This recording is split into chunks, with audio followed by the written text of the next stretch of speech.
Last week we talked about the upcoming Warhammer The Old World and how we could use that setting as an inspiration for some games of Warcry. One quirk of that upcoming release is GW have decided to focus on a particular part of the world at a particular time in the history, which unfortunately means that many well-loved armies are just being given some legacy rules, with no real plan to develop them. Of particular interest for this video, that includes the Lizardmen, Skaven, Vampire Counts, and Dark Elves. That's notable because today we are going to visit Lustria. The original Warhammer setting, like so many fantasy settings, takes heavy inspiration from the real world and history. As occasionally happens, the real world map is used as a basis for the world. The majority of the fiction we've had so far focuses on the Empire, which is heavily based on the Holy Roman Empire in Europe. For the most part, we never really got to know about the lands outside of the Old World. But Lustria, the South American-inspired setting, was an exception. The first reference I can see comes from the first edition of Warhammer, with the 1983 First Citadel Compendium. In it we have The Legend of Kremlo de Slan by Richard Halliwell. This has a Viking settlement in Lustria and their battles versus the native Slan. Now, these are a lot more like the Dungeons & Dragons Bullywug rather than the Slan we're familiar with now, but it has some of the core elements that we'll see developed later.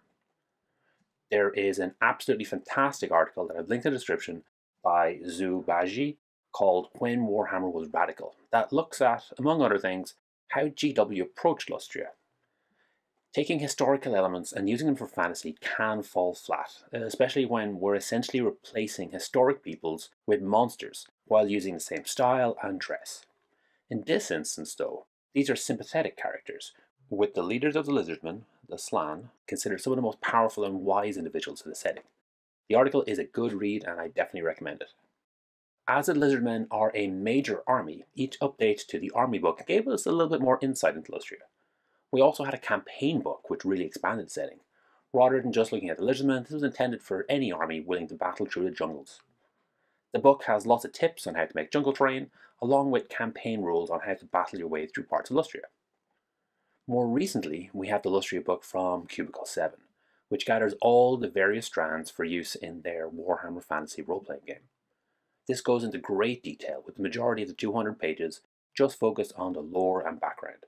This is the primary source for the rest of this video, where we'll look at how we could set our Warcry games in Lustria. So first up, why Lustria? In short, this is a fantastic setting that has a totally different feel playing in the Old World. Rather than the classic Norse mythology, we have a weird mix of South America, Pirates of the Caribbean, and whatever the Skaven are. As we talked about in the Warcry The Old World video, taking a setting and limiting the options is a great way to shake things up. It makes for a very different metagame, letting some of the weaker factions rise to the top. It also means you can get really creative with the theme. While you can do some fun hobby stuff anyway, having a fixed theme really helps you focus, and once you bring along all the different warbands together, it'll look unified and great. The main factions with Lustria are obviously the Lizardmen. They've had a big line refresh, so you've got some awesome looking models to pick from.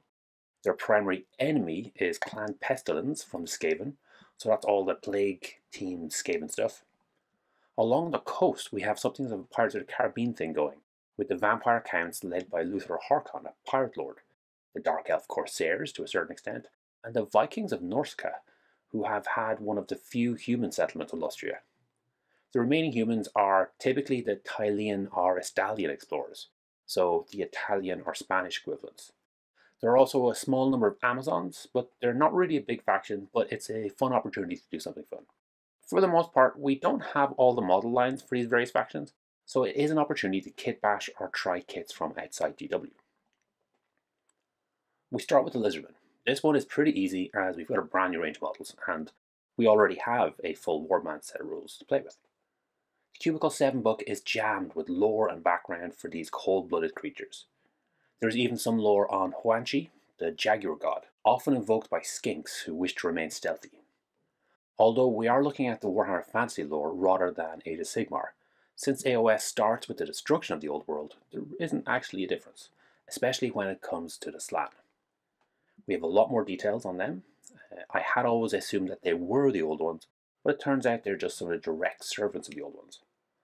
The book also looks at skinks, saurus, and crocscore in detail, talking about their culture, physiology, and psychology, and it really is a great resource for any Lizardman fan. When the Skaven first arrived in Lustria, they found empty caverns beneath old Slan cities that were perfect for burrows. In time, though, they were ravaged by horrible diseases, which went through them in droves. It was in these dark times that the remaining Skaven discovered the throne of a foul demon deep in the hidden caverns. What deals were struck are unknown, but from that day Clan Pestilence was born, carrying plague and death along with them. Anything from the Warcry Warband list is good, but the Plague Monks are particularly thematic for Lustria. You could also allow some Nurgle heroes as allies to add to the Plague team. I did mention earlier, but as per my previous video on the Old World, my recommendation here is to not allow allies from other warbands unless they're really thematic. For the models here, you do have lots of options with the Skaven, but the line hasn't been updated in a while, so this might be a good case to look for some conversions or some 3D models. Along the southeast of Lustria, we have what is known as the Vampire Coast. Luther Harkon, a necromancer and vampire from ancient Lamia, found himself stranded on the coast of Lustria. Over centuries, he slowly built himself up an army of undead. Now he rules over 1,000 miles of coast from north to south, stretching hundreds of miles inland, but constantly pushed back by the Lizardman Empire. Harkon has styled it on the Empire from the Old World, with 6 provinces ruled by trusted vampire or ghoul minions. Again, we have a full range of undead here, whether that's the soul-blight vampires or the flesh-eater ghouls. The Aussie Arcs probably don't fit, but you could just fight Nighthaunt. The Lustria book has a really interesting write-up on someone called the Brine Wife, a powerful water team spirit that could fit really well for a water team Nighthaunt army. What you really want to do though is pirate all of this up. So there are some decent plastic pirate kits out there, and mixing them with some of the undead kits will give you some really fun looking warbands. We also have the Norse, who aren't particularly well represented in Warhammer. The Lustria book goes into great detail on these marauders, clearly inspired by the Norse traders of history.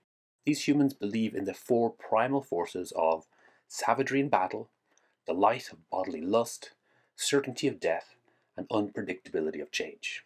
Sounds familiar. In this culture, mutations are considered a blessing, but for some reason the Norse are not lost to mass corruption. In Lustria, they have one of the longest human settlements on the continent, Skeki. This is led by King Adela, a fearsome woman who has been blessed by Sinch, with mounts covering her body which constantly whisper to her. For the models and rules, the Ravagers warband probably fits the bill best. If you want to try some conversions, the Blood Bowl range does have some Norse players, which might make sense for some fun-looking fighters. And also there are a wide range of Viking models out there. The Lustria book does have a full write-up of the High Elves as well as the Dark Elf present on Lustria, but I definitely think the Dark Elf Corsairs fit the theme a little better. They are led by Lokir Fellheart, who wears the golden helm of the Kraken, which was found in sunken ruins older even than Elven civilization. The Dark Elf Raiders are known for their classic Sea Dragon cloaks, and this also gives you a chance to sneak in some Cold One riders, as Lustria is likely where the Dark Elves get them from. For this faction, we're back to the Cities of Sigmar with the Anvil Guard Loyalists likely to be the best option, if only for the Kraken symbol. Fighters themselves are a mix between the Darkling Coven and Elf heroes. The Elves are more of a mix of High Elves and Dark Elves, but it does include the Black Ark Reavers and the Assassins, which are pretty important. Humans are there in the setting, but rather than the classic Empire fighters you're used to, you're more likely to see Tyleans or Estalian adventurers. So those are the Warhammer equivalents of the Italians and the Spanish. So if you can track down some Conquistador models, then you're pretty much spot on. Of course, the story of these particular adventurers is probably going to take a drastic turn when they encounter the Lizardmen. For rules, we're looking at some pretty typical Cities of Sigmar profiles.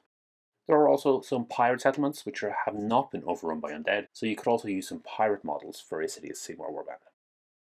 Last of note are the Amazons. The Cubicle 7 book doesn't go into great detail about the Amazons, instead just mentioning that there is an island called Amazon Island and giving some of the legends around the all-female tribe that lives there.